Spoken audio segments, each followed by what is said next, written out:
most of us, we've traveled overseas before, and nowadays we just swipe the credit card and the bank does an exchange rate for us. But many of us remember actually going to the currency counter and exchanging our dollars for pounds or euros or maybe even Italian francs or Swiss francs at some point, and before the euro was around. Now, we don't think much of that when we're just traveling and having fun.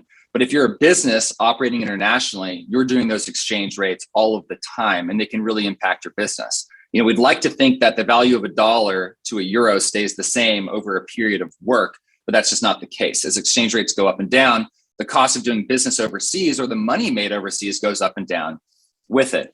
Now, if you're a large company, and I mentioned earlier in that story, the 5 billion plus, if you're a large company doing a significant amount of overseas transactions, you have the money to go hire a Chatham Financial, or if you're Apple or Google, you actually build your own treasury department within the CFO suite that handles those exchange rates. I think Apple famously makes. So this isn't preventing risk. This is actually alpha they generate. They make $5 to $12 billion on average every year by managing exchange rates strategically. That's buying and selling the currencies they operate in at the right time instead of just some random time.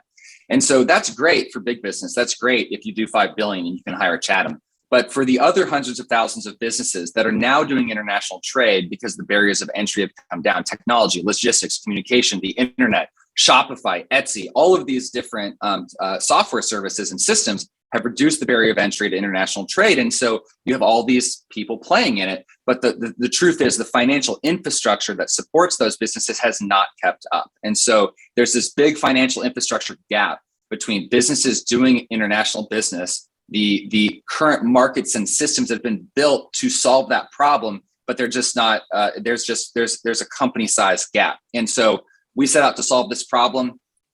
Quickly realized it was humanly impossible to solve this problem efficiently with just more people. And so we turned to AI 3 years ago to solve the problem and have built an AI platform that can successfully manage exchange rates as well as a human team, but at scale.